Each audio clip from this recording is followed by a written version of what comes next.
La energía eléctrica es muy importante, así como todas las demás energías. Nos vamos a enfocar un poquito en la energía eléctrica por varias razones, pero todos los tipos de energía son importantes e interesantes. Y mientras que los conozcamos, vamos a poder ahorrar. Ahora vamos a abarcar en este tiempo que vamos a estar juntos rápidamente este temario, que es la energía eléctrica en el hogar, las razones por las cuales debemos ahorrar energía eléctrica, aprovechamiento de la energía solar con paneles fotovoltaicos y calentadores solares en sistemas hidráulicos y nuestras conclusiones del tema. Comienzo diciendo que la energía, como bien lo mencionaba, es súper importante. Existen varias formas de energía y la energía puede transformarse de una a otra forma. De hecho, la energía, un segundo, la energía es la responsable de todos los cambios que pasan a nuestro alrededor. Y el principio de la misma dice que la energía no se crea ni se destruye, que solamente se transforma. Y hay diferentes tipos de energías. De hecho, hay 6 tipos de energías. Está la energía mecánica, calorífica, luminosa, química, eléctrica y sonora. La mecánica es cuando nosotros generamos movimientos mecánicos de rotación sobre equipos que nos son útiles y nos dan un trabajo. La calorífica cuando lo transformamos en calor y la aprovechamos en planchas, calentones, etcétera. La luminosa cuando la transformamos en luz sobre cuerpos artificiales como lo son las lámparas o los focos. La química, que nos dan los alimentos y los combustibles fósiles. La eléctrica, que transforma obviamente todo nuestro mundo en lo que lo conocemos ahora. Y la sonora, que es cuando esta energía se transforma en ruido y nosotros lo podemos escuchar. Bien, las energías o las fuentes de energía se dividen en las que son no renovables y renovables. De las que son no renovables están las convencionales, las cuales son de combustibles fósiles y de combustibles nucleares. Las de combustibles fósiles son el petróleo, el carbón y el gas natural. Y con lo que respecta a los combustibles nucleares está la fisión y la fusión. A estas energías se les van a llamar energías contaminantes. Y con respecto a las energías renovables, también las cuales se les va a llamar alternativas, está la solar y la no solar, siendo en la solar indirectas y directas. Las indirectas son hidráulicas, eólicas y la biomasa. Cuando el sol impacta la Tierra, tenemos el aprovechamiento de este tipo de energía a través de estas energías indirectas. Y cuando son directas, son térmicas y fotovoltaicas. También está la renovable no solar, que son mareomotrices y geomotrices. Y este tipo de energía les vamos a llamar energías limpias. Bien, pues actualmente el uso de la electricidad es fundamental para realizar nuestras actividades. Gracias a este tipo de energía podemos, con un simple botón, tener luz, calor, frío, etc. La energía eléctrica en lo particular es en la que nos vamos a enfocar más y es la que permite los cambios tecnológicos más importantes que tenemos en la actualidad. Podemos inclusive ver en esta lámina que el uso de la energía eléctrica es más común de lo que nosotros creemos. Visualicen por favor la lámina y ustedes se podrán dar cuenta que nuestra vida, como la vivimos ahorita, no podría ser posible sin el uso de la energía, y específicamente la energía eléctrica. No podríamos tener ventilación, calefacción, luz, calentamiento de alimentos, transporte, etcétera, si no tuviéramos esta energía. Ahora bien, ¿cuáles son las razones por las cuales debemos ahorrar energía eléctrica nosotros? Miren, aparentemente la energía eléctrica es limpia. Donde nosotros la consumimos no hay humo, es silenciosa, pero su producción, transporte y distribución genera importantes impactos en el medio ambiente. Y esto se da porque su generación está hecha a base de combustibles fósiles. Y estos combustibles fósiles, al ser combustionados, generan una contaminación directa a nuestro medio ambiente. Más del 50% de la generación nacional que reporta la Comisión Federal de Electricidad en nuestro país es del orden de las energías contaminantes. Esto produce, obviamente, la emisión de lo que son óxidos de nitrógeno y dióxido de carbono al medio ambiente, que son los principales causantes del efecto invernadero y del cambio climático. Y aunque ustedes no lo crean, nosotros tenemos como la producción y generación de energía eléctrica la cantidad mayor de emisiones al medio ambiente de este tipo de dióxido de carbono y demás contaminantes. El 41% de lo que se emite a la atmósfera corresponde a la generación de electricidad y a la generación de calor. El 22% de las emisiones corresponden a lo que son los autotransportes y todo tipo de movilidad motora. El 20% corresponde a lo que es la industria, el 6% a la residencial y el 11% a otras no especificadas. Entonces, las emisiones globales que tenemos, ojo, globales, no significa solamente como país, van de este porcentaje. La energía eléctrica y su generación son altamente contaminantes. A nivel mundial, nosotros abarcamos el lugar entre el 11 y el 12. México abarca el 11 y el 12 en emisiones de CO2 a la atmósfera, siendo China, Estados Unidos e India los principales contaminadores de nuestro medio ambiente.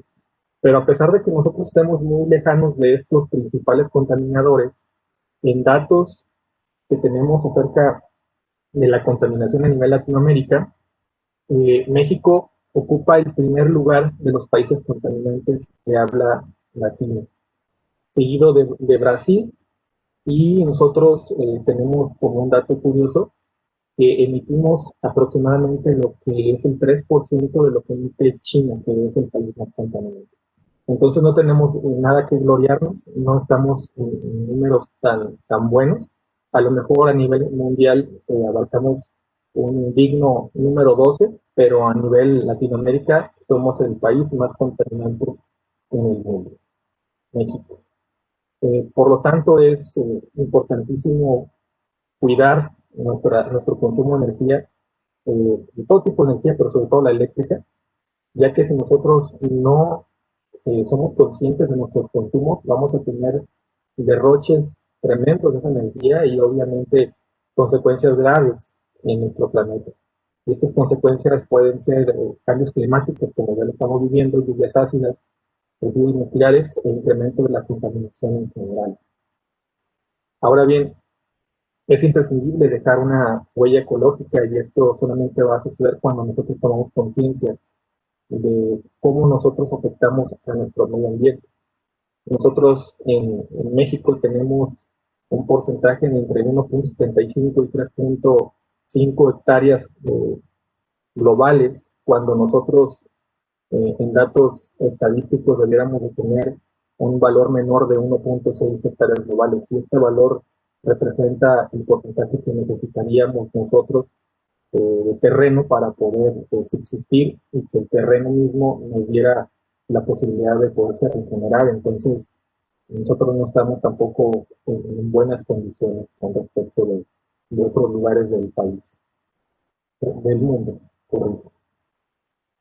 En datos de la Secretaría de Energía, en el documento Estrategias de Transmisión para promover el uso de tecnologías y combustibles más limpios 2020, a nivel México tenemos como consumos finales de electricidad lo siguiente. El 21% de los consumos que realizamos nosotros corresponden al refrigerador. Otro 21% al enfriamiento de los espacios. 18% al televisor. 17% a otros electrodomésticos o equipos no reportados. El 11% a la iluminación. El 6% a la lavadora. Otro 6% a los standbys. Y el 2% al microondas. Estos son datos del comportamiento de cómo en México nosotros consumimos la energía eléctrica. Bien, esto quiere decir que los puros electrodomésticos abarcan el 60% del consumo total de lo que recibimos de cobro por parte de la compañía suministradora. Solamente los puros electrodomésticos abarcan el 60%. Pero aquí también tenemos que ser conscientes. Los electrodomésticos tienen una cierta cantidad de potencia, lo que obviamente nos consume el equipo, pero también es importante el tiempo que nosotros lo utilizamos. Imagínense la plancha. La plancha es un elemento que es muy pesado, consume mucha energía, pero sí se utiliza poco tiempo.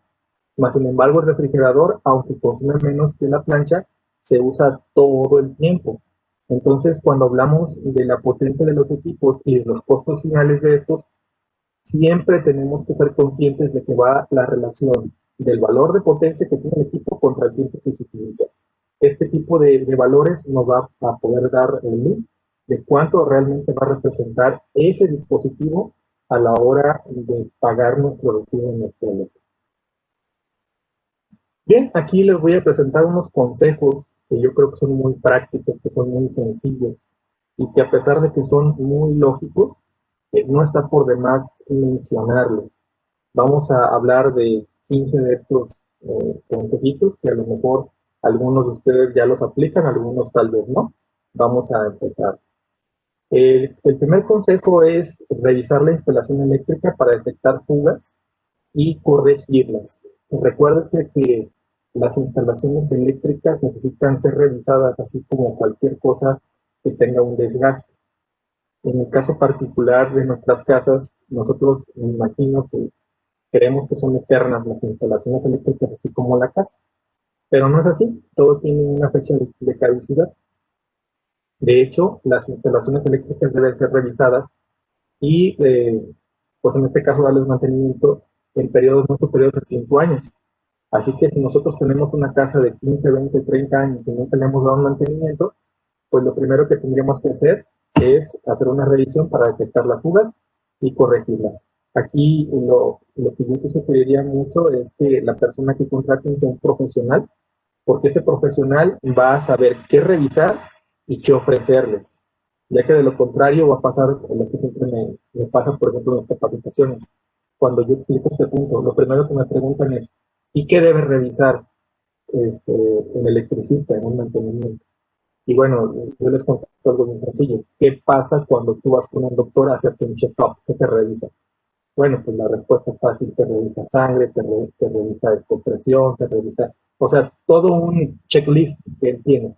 Acá también nosotros tenemos que tener un checklist, pero ese checklist lo va a tener un profesional y obviamente es un electricista calificado.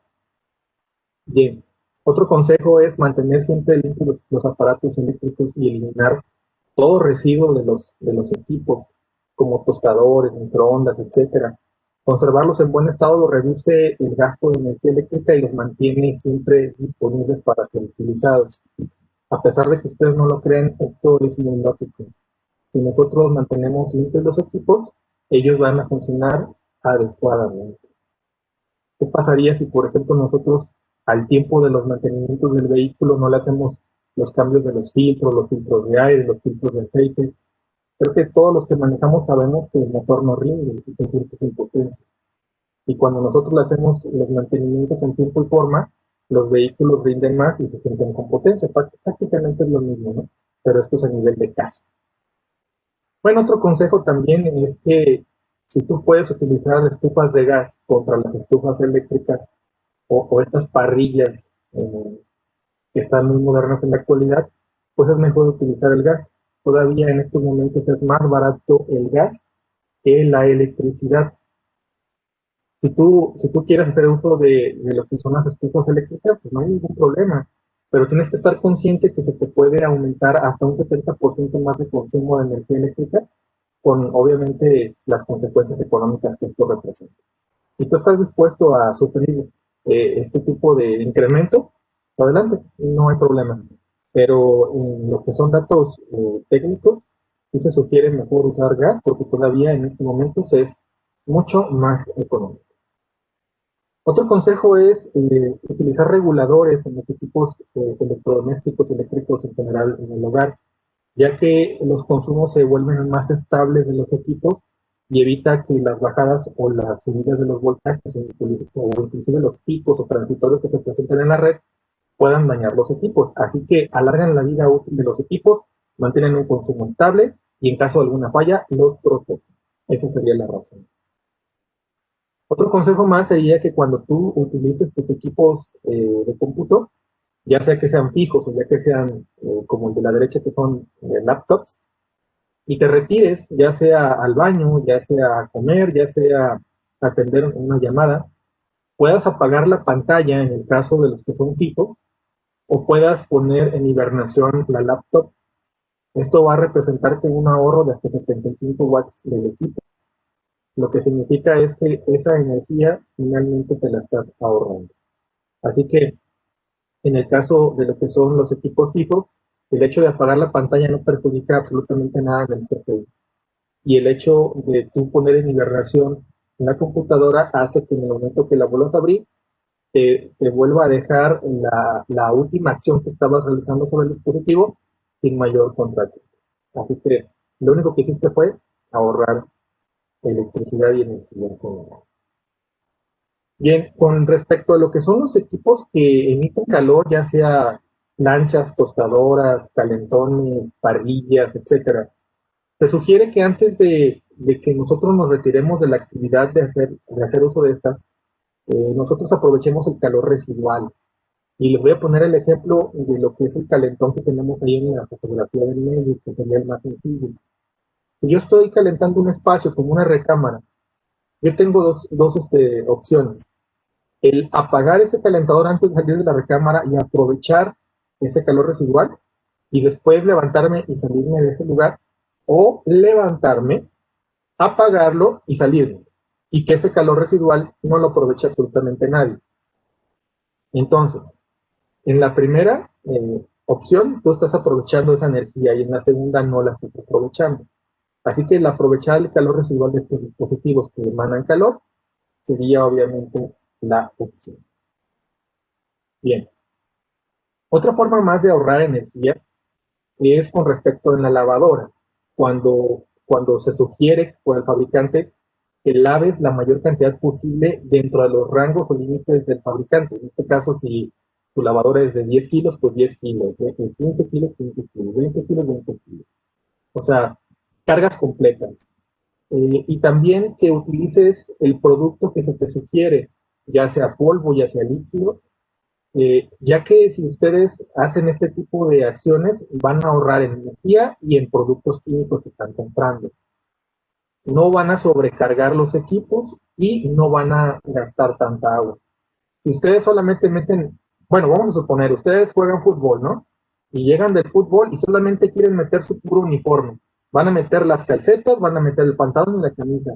¿Se imaginan cuánta agua van a gastar y cuánta energía eléctrica van a gastar? Y los químicos, ya en jabón, suavizante, etcétera, solamente por un cambio, bueno, sería un error. Así que lo que hay que hacer es siempre llevar a las cargas máximas lo que son las lavadoras, siempre y cuando no pase de lo que el fabricante haya dispuesto.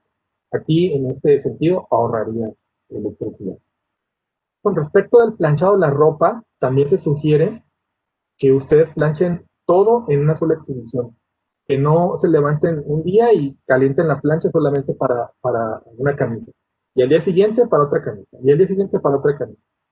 Más vale el acumular toda la ropa, tal vez el fin de semana, y hacer el planchado de todo, porque finalmente ahí se va a ahorrar energía eléctrica. A lo mejor pues, te vas a entretener un poquito más, pero sí vas a generar un ahorro. Recuerden que esto es como los motores, como los elementos de presurización de las casas. Lo que se te va a incrementar en una casa no es solamente cómo utilizas el motor que está presurizando, sino las veces que lo arrancas. Los arranques aquí van a generar consumos elevados de energía eléctrica. Aquí pasa lo mismo. Bien, con respecto a la televisión, la sugerencia es que cuando se tengan varios televisores en casa, no se esté viendo el mismo programa en varias televisiones, porque obviamente ahí está, por demás lógico, que estás consumiendo energía eléctrica además. También se sugiere que si tú te vas a quedar dormido viendo la televisión, pues programes la parte del sleep timer en el equipo para que después de que te duermas se apague solo. Y en todo caso, si tú eres de las personas que no se puede dormir sin estar escuchando un ruido, pues puedes dejar mejor el radio, que es mucho más económico en electricidad que lo que es la televisión, y te quitas el problema, ¿verdad? También es otro consejo. Este consejo, el número 10, es el más fácil de todos. Te dice que cuando salgas de algún lugar o espacio, apagues las luces. De hecho, en las oficinas siempre hay letreros en donde dice, al salir de esta área, apaga la luz. Así que esta es, creo que la más lógica de todas. Ahora, con respecto a la línea de la que son las iluminaciones, tenemos que ser conscientes, hay que sustituir lo que son los focos incandescentes y los que son los focos compactos o ahorradores por tecnologías LED, ya que estas te permiten entre un 85 o hasta un 90% más de ahorro. Pero no solamente por eso, ¿eh? Si me acompañan aquí con su vista, hay una situación más por la cual ya no debemos utilizar las lámparas incandescentes. Bueno, las lámparas incandescentes están prohibidas. La prohibición de la venta de focos incandescentes es resultado de la NOM 028 NR 2010, emitida por la Secretaría de Energía, CENER, a través de la Comisión Nacional para Uso Eficientes de la Energía, también llamada CONUE, y el cumplimiento de la norma se dio de manera gradual en 3 etapas. La primera eliminó del mercado las lámparas incandescentes convencionales de 100 watts o mayores desde el 31 de diciembre del 2000. La segunda limitó la comercialización de las lámparas incandescentes convencionales de 75 y mayores desde el 31 de diciembre del 2002. Y finalmente, en 2015 ya no se puede comercializar las lámparas incandescentes convencionales de 60 y 40 watts. Así que todas las lámparas incandescentes que ustedes ahorita ven en el mercado no están permitidas. No están permitidas. Se había dicho por ahí que las lámparas menores a 40 watts se podían todavía utilizar, pero a partir del 2015 se supone que las lámparas de 100, 75, 60, 40 o mayores no se deben utilizar. Esto es obviamente por normatividad. Así que las tecnologías que todavía se pueden utilizar son las compactas, que llamamos ahorradoras, y las tecnologías LED. Bien, otro consejo y con respecto al refrigerador es que se debe de colocar siempre en un lugar en donde tenga libertad en la parte trasera y lateral, cuando menos 5 centímetros. Se debe de instalar en donde no le pegue los rayos directamente del sol a lo que es el refrigerador, y también que no tenga ninguna fuente emisora de calor cercana a él. Se debe de limpiar el serpentín de las partes traseras de los refrigeradores por lo menos una vez cada 6 meses. Y se debe de cerciorar el hermetismo de lo que son las puertas, también de manera periódica, para saber si ya requiere de algún mantenimiento en su puerta o hermetismo. De lo contrario, señores, pues vamos a tener que desperdiciar energía eléctrica cuando utilicemos estos equipos. También se debe de procurar que el termostato esté calibrado dependiendo si hay temperaturas, obviamente exteriores, muy cálidas o muy frías, y esto también nos va a permitir jugar con el ahorro de energía eléctrica.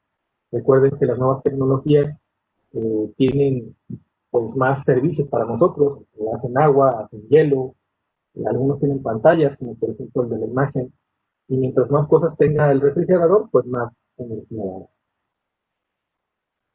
Bien, el aprovechamiento de lo que es la luz natural es sumamente importante.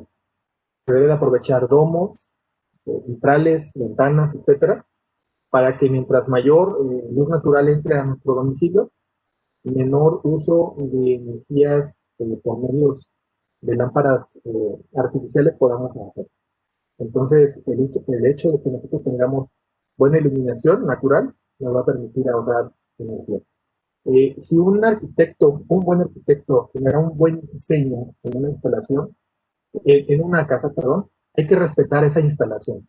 Hay que elaborarlo tal cual, porque ellos ya estuvieron para que todo quedara en orden. Lo malo es que los usuarios siempre hacen cambios de último momento y no son siempre los mejores cambios. Así que hay ocasiones en que buenos proyectos los dejan realmente muy mal y se tiene que hacer uso de las energías eléctricas para iluminar el interior de las casas, aún siendo de día. Entonces, ahí van a tener incrementos de energía eléctrica por falta de seguimiento en lo que son las instrucciones del arquitecto. De la mano con lo que son los ventanales, ventanas, tragaluces y demás, está la pintura de lo que son las paredes y los techos. Mientras que se utilicen pinturas claras, se va a aprovechar mejor la iluminación natural, inclusive la artificial. Pero si se utilizan pinturas oscuras, se va a tener necesariamente que utilizar mayor iluminación y esto obviamente incrementará los costos de energía.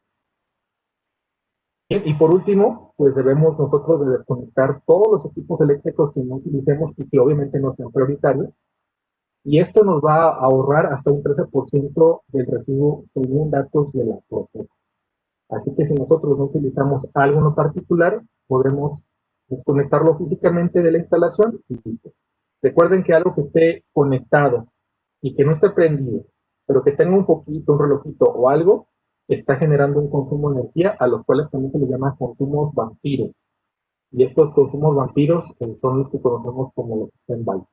Las tecnologías viejas tenían hasta un 30-33% de consumo, aún estando apagados, lo que significa es que si el equipo funcionando consumía 100 watts, apagado pero conectado consumía 33 watts. Entonces, ¿quién de nosotros en su sano juicio va a estar dejando un foco prendido de 33 watts día y noche? Pues nadie, ¿no? Así que mientras más vieja la tecnología y la tengas enchufada, más te va a consumir. Las tecnologías más nuevas, pues tienen un consumo menor, pero aún así lo tienen.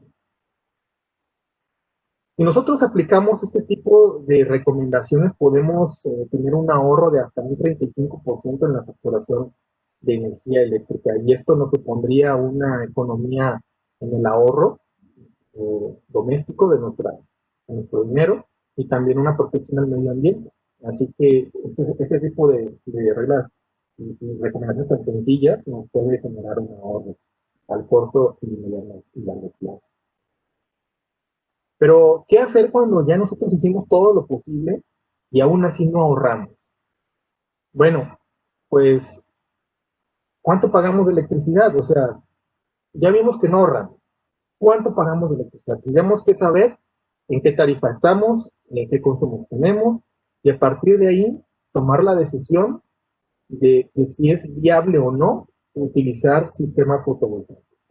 Y bueno, otra manera de ahorrar energía eléctrica en el hogar y al mismo tiempo disminuir el recibo del consumo de energía mediante el uso de paneles fotovoltaicos, los cuales aprovechan el sol para producir energía eléctrica. Ahora bien, los sistemas que nosotros vamos a analizar son sistemas aislados y sistemas interconectados a la red. Estos son los sistemas que vamos a platicar rápidamente. Vamos a comparar los dos sistemas. Ahora, con lo que respecta a los sistemas interconectados y los sistemas aislados, los costos iniciales son de la siguiente manera. El costo de los interconectados es más económico y es un poquito más costoso que el aislado porque va a requerir baterías. En los costos de mantenimiento del interconectado son costos mínimos porque realmente requiere la limpieza, pero en el caso de los aislados, pues es un poquito más costoso porque ocupa limpieza de las baterías. Y recuerden que las baterías también tienen un tiempo de vida. La flexibilidad para los dos, bueno, no hay problema por el sobreuso en el caso del interconectado, más sin embargo en el aislado no podemos pasarnos de los valores que ya precalculamos porque de lo contrario nos vamos a quedar oscuros. En lo que es la independencia, pues dependemos del sistema eléctrico nacional, en los interconectados, ya que si el sistema eléctrico nacional se va, nuestro equipo también se detendría por reglas.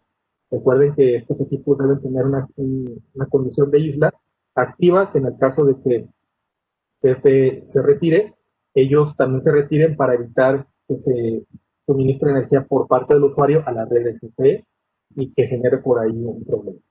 Y en el caso de los aislados es totalmente independiente. En el caso de los interconectados tenemos que avisar a CFE y hacer un contrato de conexión interconectada y en el caso de los aislados no tenemos que generar ningún tipo de aviso. Y en la implementación, en el caso de los interconectados, pues es sencilla, y en el caso de los aislados es un poco más complicado porque también tendremos que meter elementos o cargas de corrientes continuas, y bueno, pues se hace un poquito más complejo. Bueno, pues el funcionamiento es relativamente sencillo, se hace incidir la luz solar sobre lo que es la pantalla de un que está el semiconductor llamada célula solar y así se produce de forma directa energía eléctrica, la cual aprovechamos en la parte trasera de los paneles y ya sé que la mandemos con con elementos individuales o con elementos concentradores, vamos a aprovechar ese voltaje en la casa, ¿sí? Ya sea microinversores o inversores finales.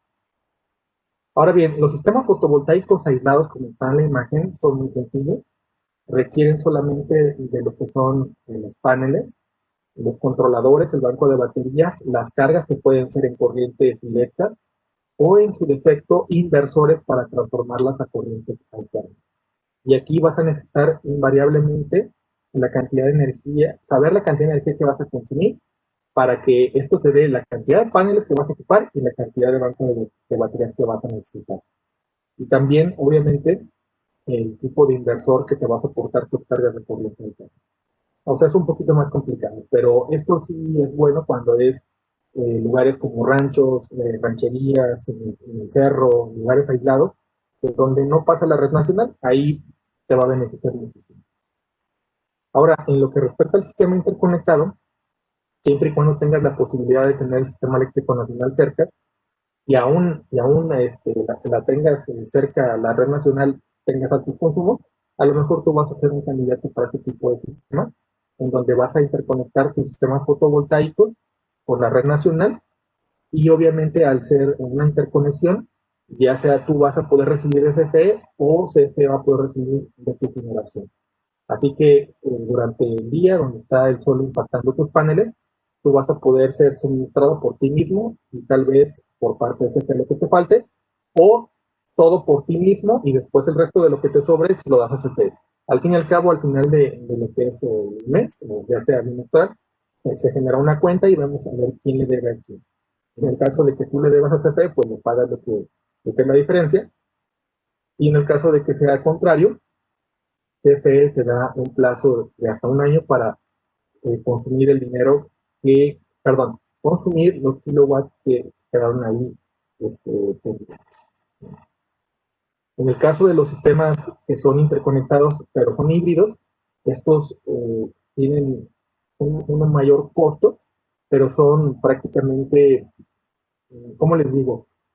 No te quedas sin electricidad nunca, ya sea que la tengas de la red, ya sea que la tengas de tus paneles, ya sea que la tengas de tu banco de baterías.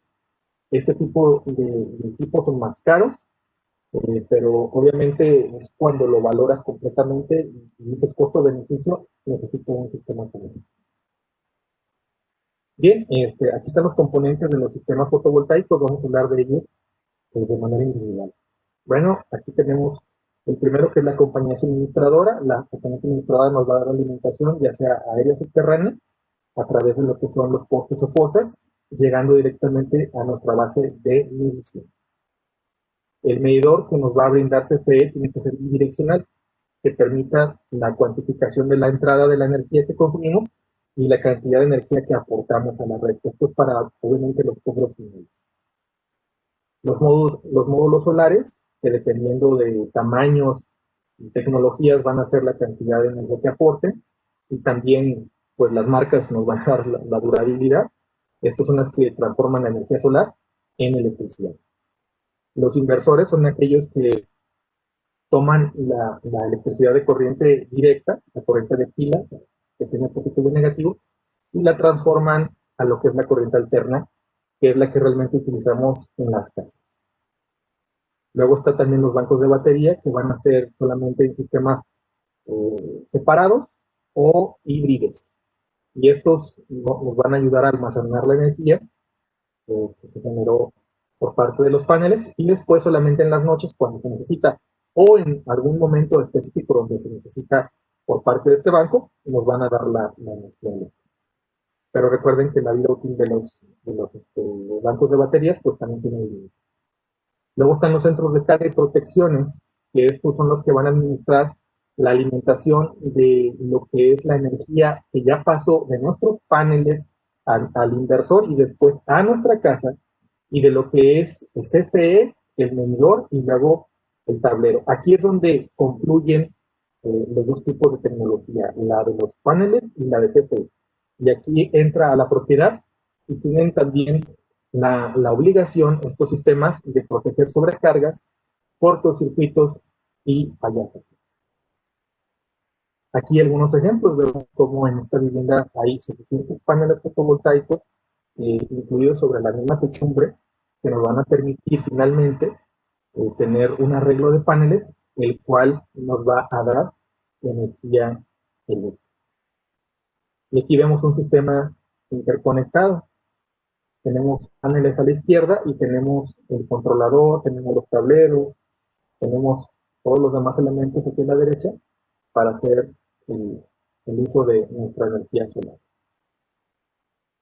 Bien, como complemento a este tema también hablaremos un poco de lo que son los sistemas de ahorro de gas por medio de calentadores solares. Los calentadores solares nos ayudan también a ahorrar una buena cantidad de energía por no utilizar, obviamente, el gas. Y hay de diferentes tipos de calentadores. Están lo que son los planos, los tubos de vacío, los de circulación y los caseros. Ahora, los planos te dan una temperatura de 30 hasta 70 grados centígrados. Los de tubo de vacío de 50 hasta 190 grados. Los de concentración, que cabe la mención, es que son como para generaciones de industrias o como para generaciones ya a nivel de generación de energía eléctrica, no los vamos a tener en casa, ¿de acuerdo? Estos pueden ir de 200 grados hasta 300 grados centígrados. Y los caseros que elaboramos con residuos de, de productos de refresco, de tubos, de PVC, etcétera, eso lo podemos hacer, pero es casi como para ponernos más a entretenernos, ¿no? Sí sirven, pero no hay como que tengas un buen producto bien instalado que te dure los 30 años que dejes fabricar. Bien, el calentador solar es muy sencillo de utilizar. Lo único que vas a hacer es instalarlo juntamente con el sistema hidráulico, conectar tu sistema hidráulico a la entrada de él, con obviamente algunos requisitos técnicos que necesitas cumplir, y posteriormente va a calentar el sol, el agua que está acumulándose ahí, luego la va a almacenar en un termotanque, y ese termotanque la va a conectar a los diferentes servicios de nuestra casa, ya sea regaderas, lavabos, fregaderos, etcétera, y cuando nosotros la retiramos, simplemente vamos a abrir la llave y vamos a tener agua caliente. Siempre y cuando tengas un termotanque calculado al consumo de los usuarios de la vivienda, nunca te vas a quedar sin agua. Pero si tú abusas de ese cálculo que ya previamente hiciste, pues te puedes acabar el agua del termotanque. Ahora bien, si tienes una buena insolación en el lugar donde vives, pues la recuperación de esta agua desde cero hasta tener agua totalmente caliente, pues puede ser rápida, puede ser en un día, o tal vez un día y medio. Pero todo depende de cuánto sea tu consumo. Bien, pues los beneficios de un sistema de calentador de agua solar son muy, muy interesantes. Aquí vemos costo, eficiencia. La eficiencia es altísima y más en México, en donde nuestro punto geográfico nos favorece muchísimo. Por ejemplo, para que ustedes se den una idea, eh, en otros países se requieren 4 metros cuadrados de paneles para generar lo que aquí en México se ocupa con un solo metro cuadrado. ¿De acuerdo? O sea, nuestra capacidad de potencial es gigantesca. Nosotros tenemos horas de insolación muy, muy buenas al año, que pueden irse hasta 6 horas o más, y esto nos permite una eficiencia muy elevada. Los costos de mantenimiento y reparación son bajos en este tipo de equipos. La instalación es rápida y sencilla. De hecho, yo, por ejemplo, tengo aquí en mi casa, que es mi casa, un equipo, y el técnico que lo instaló me dio la libertad de estarlo acompañando y ayudarlo a instalarlo. Entonces, no nos entretenimos la gran cosa. De hecho, yo quise hacerlo con el afán de tener ese conocimiento. Y pues hasta el momento el equipo me funciona perfectamente bien y no ha habido necesidad de hacerle nada. La pérdida de calor es extremadamente baja. Y lo que sí yo sugeriría es que si tú no haces un uso muy seguido de esta agua caliente de tu equipo, hay una válvula que te va a estar generando del calor que se pueda tener como exceso, y pueden salir chorros de agua caliente de tu dispositivo. Y se sugiere que ese tubo se conecte directamente a lo que es el tinaco para que no tengas ningún desperdicio en general. O sea, básicamente todo lo que son excesos por calor te regresarían a lo que es el tinaco y te quitas los problemas. El corto periodo de amortización también es un beneficio, ya que la recuperación del dinero del equipo y su instalación se da básicamente en un año y medio, cuando en lo que son los paneles fotovoltaicos, el retorno de inversión tiene que generar siempre en periodos menores a 5 años. ¿Okay? Bueno, podemos entonces concluir y ir concluyendo nuestro tema. Perdón, adelante. Es de suma importancia el tomar conciencia de las acciones que debemos de tomar en el presente, ya que esto afectará dramáticamente en nuestro futuro. El sol está al alcance de nuestras manos y es un recurso que todos podemos usar y aún más en México por su ubicación geográfica y horas de incubación, por lo que es una fuente de energía con gran potencial a explorar. Si nosotros hacemos un uso moderado de las energías a las que tenemos acceso y aprovechamos la luz solar, vamos a poder ahorrar energía eléctrica.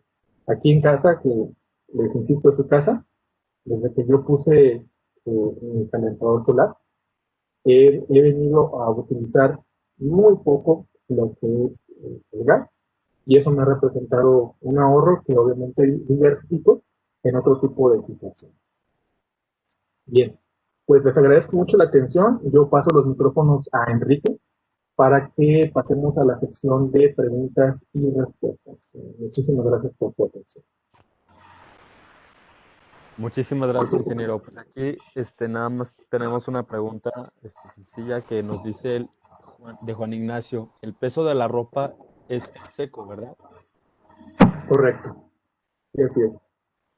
Sí, aunque miren, también tenemos que ser conscientes. Vamos a suponer que ustedes vayan a meter un, una almohada o un elemento que a la hora de estar impregnado con agua, ni siquiera se alcance a mover bien en el interior de la lavadora.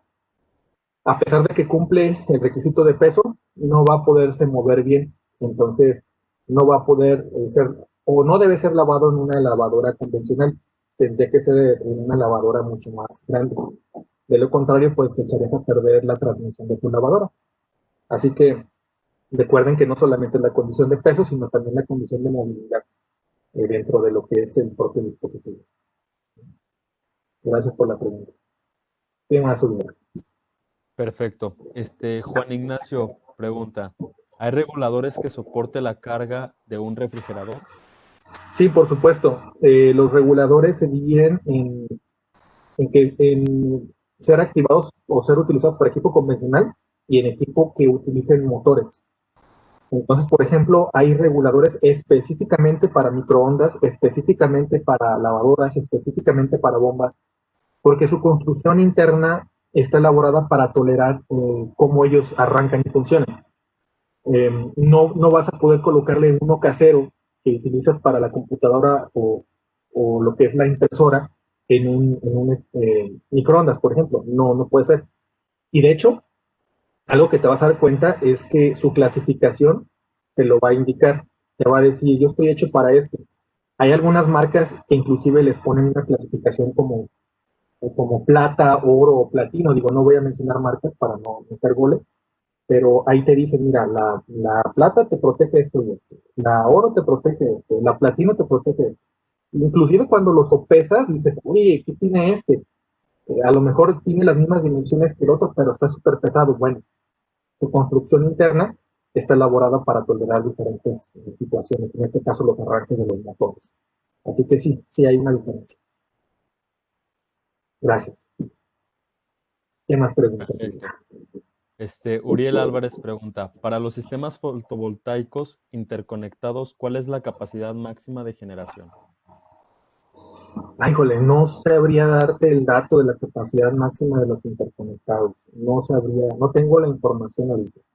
Si gustas, me puedes mandar un correo a mi correo electrónico que tengo aquí y a vuelta de correo te puedo pasar la información de nuestros compañeros de IEM del área de fotovoltaicos. Ellos te aseguro que sí te pueden dar el dato exacto técnico, porque yo ahorita si te digo un dato cualquiera te voy a mentir. Pero debe haber una cierta cantidad. Ahora recuerden que lo que son interconexiones con CFE van a requerir un trámite y en el trámite ahí se tiene que especificar esos valores, no solamente de lo que es la carga, sino del voltaje que vas a manejar. Pero con gusto puedo recibir tu correo y te canalizo con la parte de fotovoltaicos de nuestra empresa, que obviamente ellos tienen ese dato. Gracias. Perfecto. De Maximiliano dice, Inge, ¿la puesta a tierra de la instalación eléctrica también genera ahorro? Es una pregunta súper recurrente. Miren, la puesta a tierra no es mágica. Es un requisito, pero no es mágico. Si tú no tienes en orden tu instalación eléctrica, la tierra no va a funcionar bien. Ahora, vamos a suponer, eh, tienes todo perfectamente en orden, tienes tu tierra física, y si te presenta un problema, la tierra física va a fungir como un camino para que ese problema se disipe y se dispare las protecciones. Eso te va a avisar que hay un problema y tienes que corregirlo, ¿ok? Pero cuando funciona, cuando tienes bien todo. Pero ¿qué pasa si no tienes bien todo y tienes una tierra también mala? La tierra te puede fungir como un camino para que esa falla se fugue ahí, pero esa fuga te genera consumo de energía eléctrica, más sin embargo no te dispara. ¿Por qué? Porque la impedancia de la tierra es tan alta que el sistema eléctrico, o en el caso más particular la protección, no detecta que es un problema, sino que es un consumidor. Entonces sí, efectivamente, la tierra está ahí. Y sí, efectivamente te está protegiendo porque se está jugando a tierra, pero te está consumiendo. Entonces, las tierras físicas solamente hacen su función siempre y cuando la instalación esté bien hecha, bien instalada, la tierra también. Y en el caso de que haya sido colocada por un técnico especialista, o bueno, en general un especialista, va a funcionar como debe. Ojo, y cuando funcione como debe, se genera una estabilidad de los voltajes, se elimina lo que son las estáticas del sistema interior, fortalece tu neutro, fortalece también el neutro del CFE, o sea, tiene muchos beneficios, pero siempre y cuando esté bien instalado. No es mágica por sí sola. ¿Sí? Gracias por la pregunta. Ok. Daniel pregunta, ¿en un sistema fotovoltaico interconectado se pueden conectar acumuladores para prevenir un corte de energía de CFE? Sí, claro que sí, nada más que ese sistema se llama híbrido. El detalle en el sistema híbrido es que tú necesitas tener la conciencia de que las baterías te van a representar un costo inicial, porque obviamente pues son caras, un costo en su mantenimiento, porque pues obviamente hay que darle su mantenimiento, y un costo futuro, porque hay que cambiarlas en una cierta cantidad de tiempo. Por más buenas que sean las baterías, ¿cuánto quieres que te duren? A lo mejor 5 años, y ya me estoy yendo muy lejos. Entonces, sí tienes la gran ventaja de que en el momento de que haya una falla, pues tu banco de baterías va a entrar, definitivo. Eso es buenísimo. Pero ponte a pensar, ¿en qué lugar la vas a instalar? ¿Cuántas veces te va a estar fallando? ¿Cuántas veces realmente la vas a utilizar contra lo que te va a costar? ¿De acuerdo? Ahora, vamos a suponer un caso extremo. Que tú dijeras, mira, yo tengo aquí a mis papás y ya están ancianitos y el soporte vital que ellos tienen es con electricidad, pues uno va a gastar lo que sea. Ahí ni qué ver.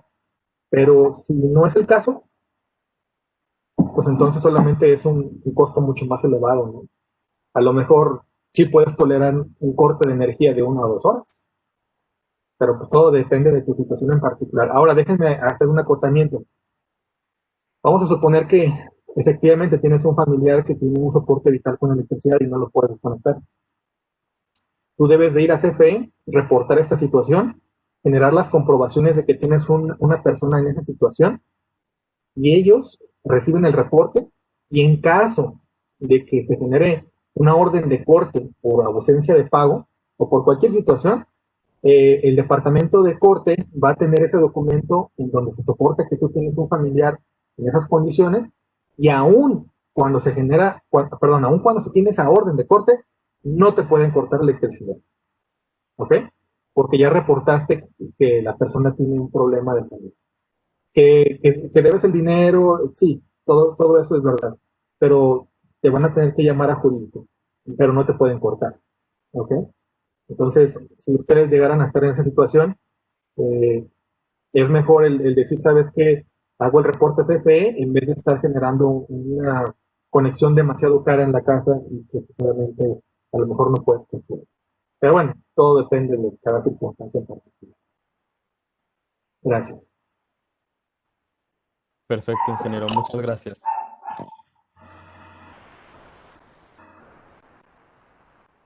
¿Qué, qué- Pregunta Miguel López. Ingeniero, ¿algún manual o link para conocer más sobre los diferentes reguladores que acaba de comentar?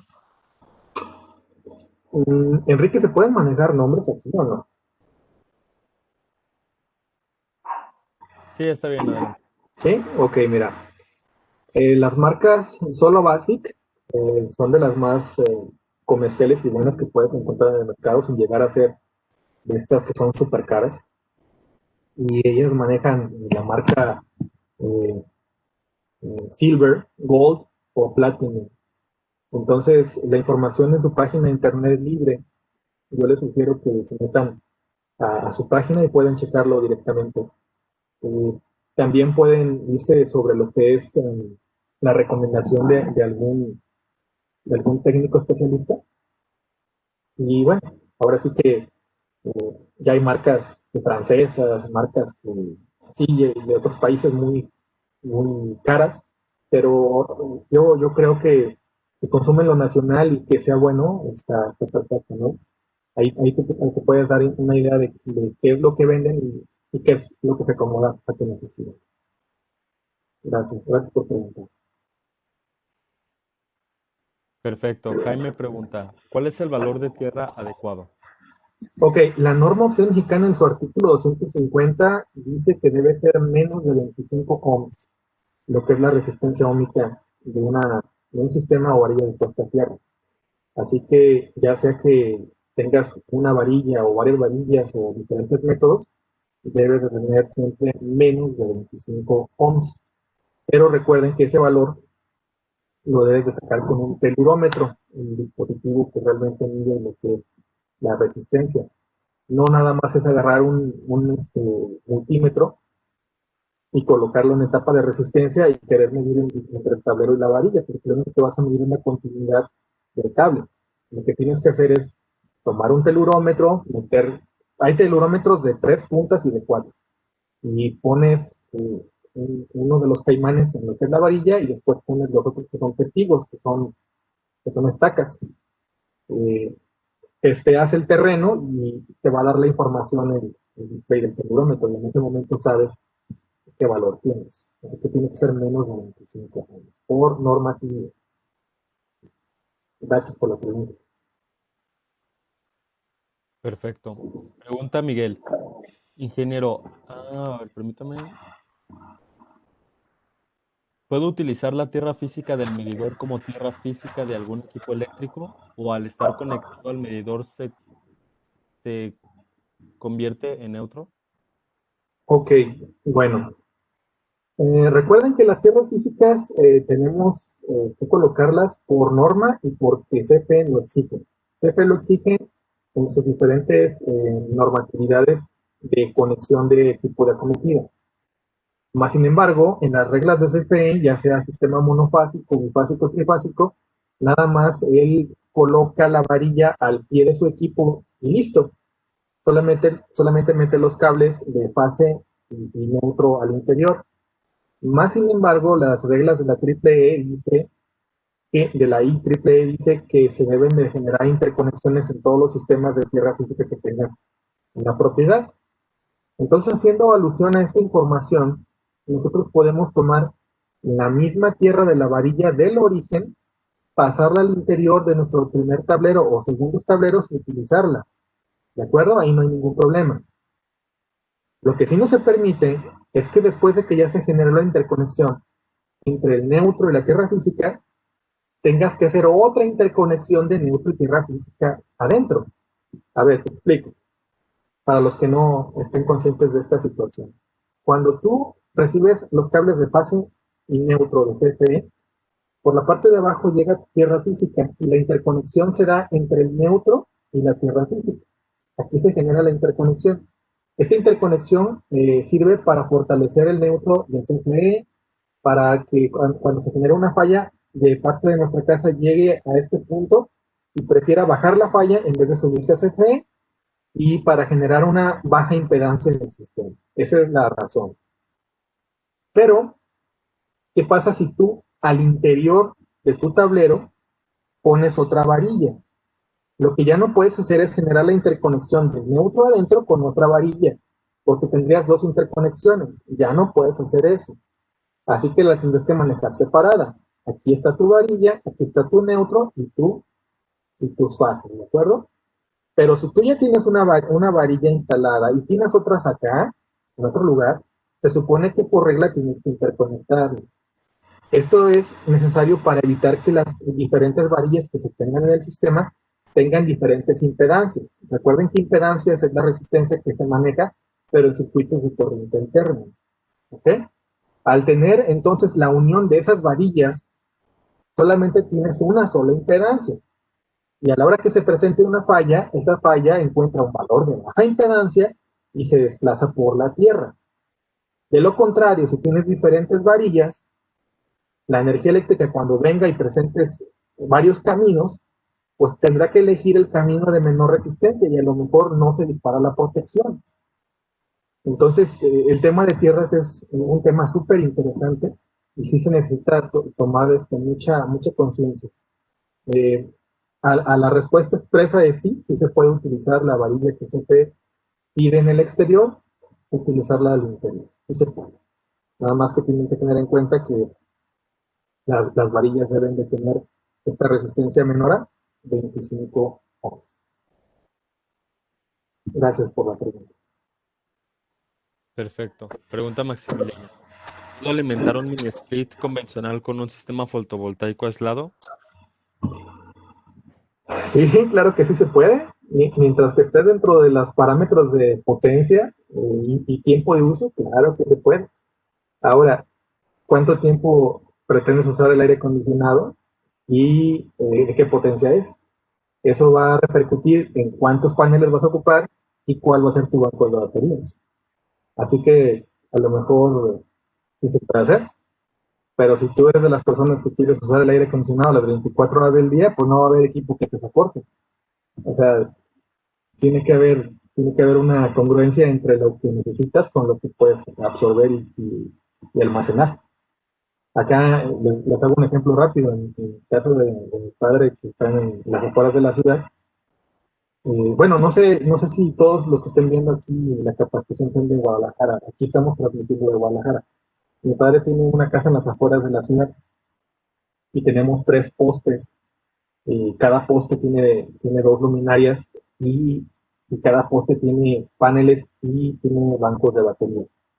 Entonces, están calculadas de tal forma de que en la noche se prendan automáticamente y en la mañana se apaguen solas.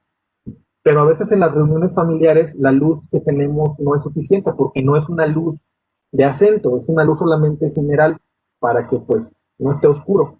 Así que nosotros le incluimos un tercer brazo a los postes, pero ese tercer brazo con una tercera luminaria la obligamos a prender, o sea, con un switch en la parte inferior. ¿Y qué sucede cuando hay reuniones en la familia? Pues prendemos esa lámpara adicional y se sale el consumo fuera del cálculo de lo que es originalmente. Entonces empieza a encenderse la luminaria, dependiendo de qué fecha sea, pero no sé, 6:30 de la noche, y está 7, 8, 9, 10, 11, y a las 12 de la noche se apagan totalmente todas las luminarias. ¿Por qué? Porque no salimos del cálculo y el consumo fue mucho mayor. Y a partir de las 12, 1 de la mañana, pues hasta el día siguiente están apagadas, hasta que nuevamente el sol impacta otra vez a los paneles y carga las baterías. Eso mismo te va a pasar en tu aire acondicionado.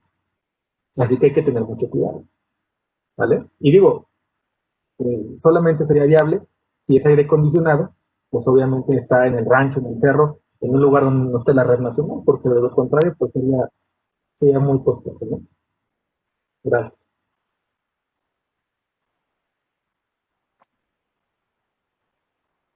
Perfecto. Quédate. Aquí pregunta Omar Jiménez.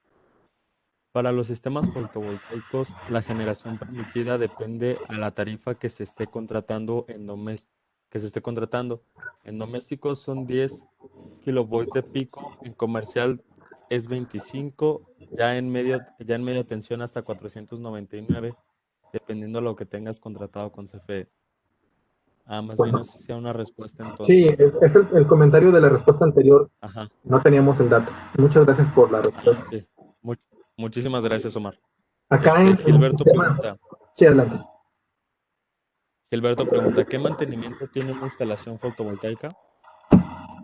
Si es interconectada, pues nada más es la limpieza de los paneles de vez en cuando, el mantenimiento regular cada 5 años de la instalación eléctrica y nada más.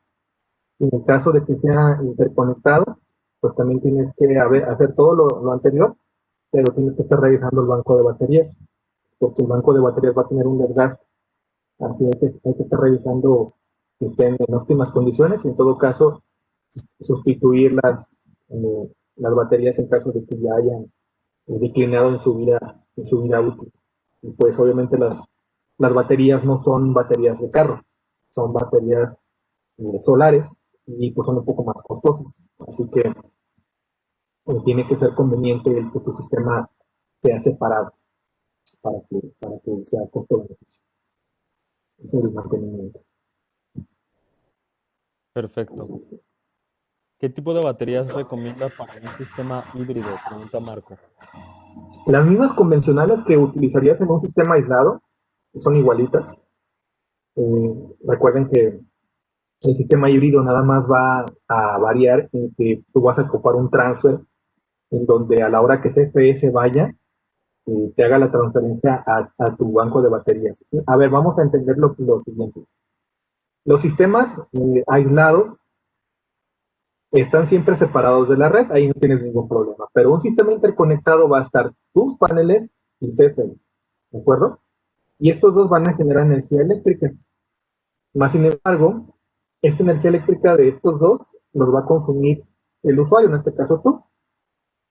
Pero en cierto momento vas a ocupar el 100% de tus paneles y todavía te va a faltar de CFE, entonces CFE va a inyectar.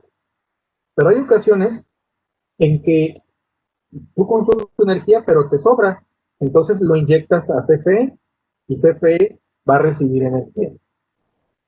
Pero hay ocasiones en que CFE va a desaparecer porque va a tener un corte, una falla.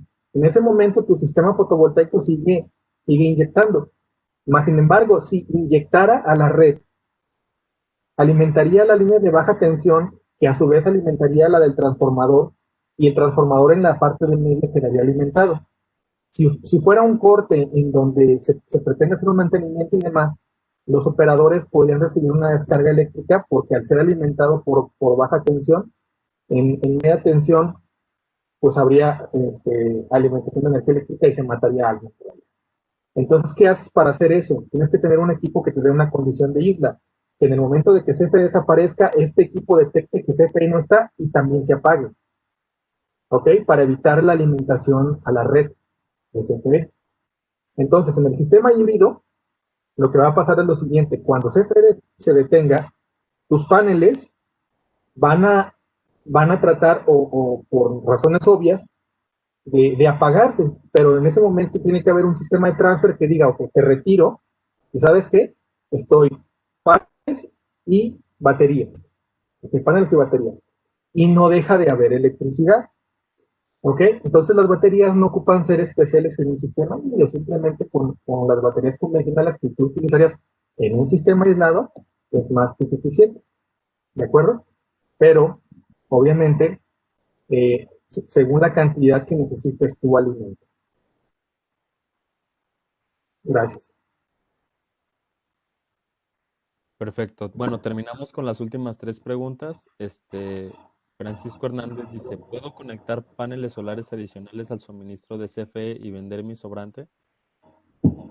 Teóricamente sí, teóricamente sí se puede.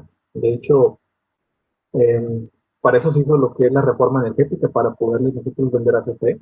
En el papel es una realidad, en la realidad es otra historia. Lo que hacemos nosotros con los excedentes que a CFE le inyectamos como usuarios residenciales es que CFE nos deja los kilowatts que no usamos ahí disponibles y nos da hasta un plazo de un año para consumirlos, para que nosotros podamos aprovecharlo. Era como antiguamente se hacía en los sistemas de celulares, las telefonías, en donde si tú no utilizabas tus megas, te daban cierta cantidad de tiempo para consumirlos, y si no los consumías, los perdías. Aquí pasa lo mismo. Ahora, se supone que con la reforma energética tendríamos que tener la capacidad de que nosotros como usuarios, todos los excedentes, el CFE pagara. Pero, bueno, eso todavía pues está en el papel. No, no me ha tocado a mí, por lo menos, saber que ya estén pagándole a los usuarios los excedentes en dinero. Creo que no me ha tocado a mí. A lo mejor me puedo equivocar, pero, pero no, todavía no. Dinero no. Sí, gracias.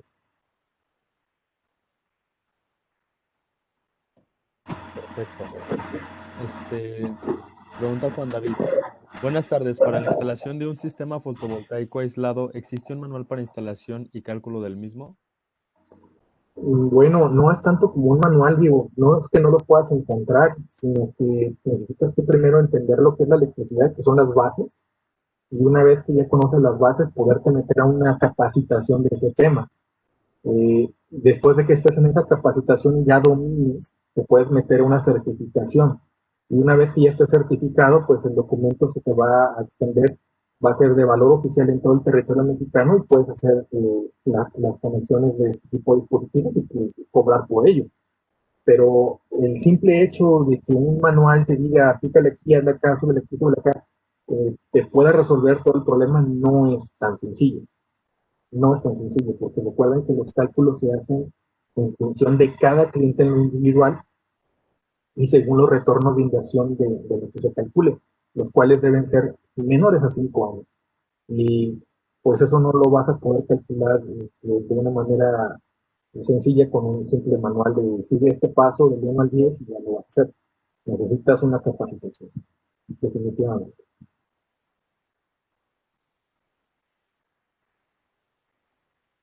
Perfecto. Bueno, ya vamos por la última pregunta. Dice José Antonio, hola, ¿qué tal? Una duda. Si tengo un conductor para tierra física por circuito independiente, ¿me logra mejorar el pago a CFE?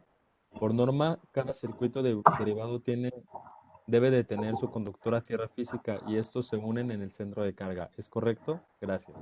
Sí, es correcto, se puede manejar la individualización de las tierras físicas, ¿sí? Y más cuando son sistemas eh, aislados. Pero volvemos a lo mismo, no te va a representar un ahorro si tienes problemas. Recuerden que lo que hace la tierra física es brindarte seguridad. Cuando tú tienes tu instalación bien hecha y tienes tu sistema de tierra física, lo que tú tienes ahí como consecuencia de lo mismo es seguridad.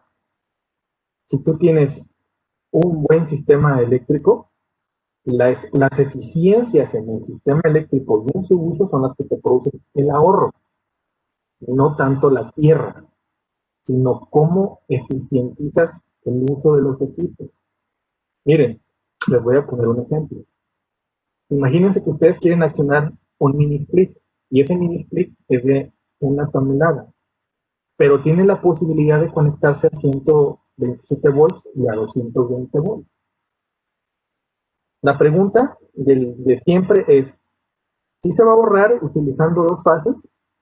La respuesta es sí, pero ¿por qué? Si al final la potencia del mini split es igual, porque los dos son de una tonelada.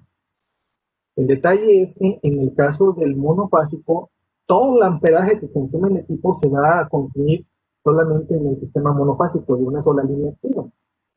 Entonces el amperaje va a ser alto. Las pérdidas de energía se van a generar de mayor valor. Los calentamientos de los cables también. Y el deterioro también va a ser mayor. Y en el caso de si tú lo conectas a 220, la potencia del equipo es igual, pero disminuye el amperaje por línea, disminuye la pérdida por línea, disminuye el calor por línea, la eficiencia aumenta del equipo y en ese momento se genera el ahorro. Y entonces a la larga, generando ese consumo eh, eficiente, tú vas a tener mejores ahorros. Ese tipo de situación, por ejemplo, yo lo vivo aquí donde radico. Yo tengo un split a 220 volts con un calibre mayor al calculado. Por ejemplo, en mi cálculo me dio que yo simple y sencillamente con un calibre de 12 era más que suficiente, yo le metí un 10 y desde el origen me dijo que era un 8, yo le metí un 6 y resulta que cuando lo prendo es un juego de niños. ¿Por qué? Porque no hay pérdidas muy grandes. Recuerden que las pérdidas se unen al consumo final del equipo y entre las dos cosas pues viene lo que es el final del recibo. Y si tú eliminas o disminuyes las pérdidas por calor, por etcétera, bueno, pues ahí está el ahorro, ¿de acuerdo? Entonces, tenemos que entender que el uso eficiente de los equipos y de la instalación en general es lo que nos va a provocar los ahorros. Gracias. Perfecto, muchísimas gracias, ingeniero. Y bueno, ya nada más para terminar, Omar Jiménez responde a la pregunta de Francisco Hernández Tejeda. Dice, en la pregunta de Francisco Hernández, depende la forma de contratar con CFE cuando presentas tu formato 2 de energía renovable. Uno es descontando el consumo y el otro es que todos los kilowatts de pico instalado lo inyectas a la red y ahí sí lo pagan, pero no es redituable. Muchas gracias, Omar. Y Oscar, muchas gracias, excelente presentación, agradezco la información aquí vertida. Con eso terminaríamos la capacitación, ingeniero. No sé si guste agregar algo más. Pues yo les agradezco mucho la atención, estamos a la orden para cualquier situación. Si alguna pregunta no pudimos contestarla en el tiempo que estuvimos aquí, pues aquí les dejo mi correo a la vista para que ustedes me manden algún correo y alguna pregunta al respecto. Si es algo que yo pueda contestar, con mucho gusto la contestaré. Y si es algo que pueda derivar con algún compañero de nuestra área especializada, ya sea de paneles fotovoltaicos o de calentados flash, pues con gusto también los puedo derivar para mayor información.